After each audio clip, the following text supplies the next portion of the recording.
Hello and welcome back to my channel. In today's video, I will show you how to download the NerdWallet app. So let's get started. So download and install the NerdWallet app. You have to follow the instruction.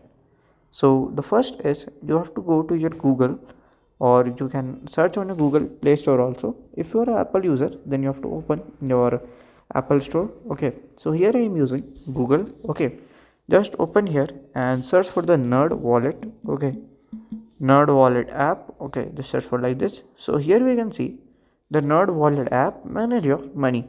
So to install it, you like click on here. Okay, then you have to click on the more info. So if it's not available in your country, you can't, but if it's available, then you have to click on the install button at here.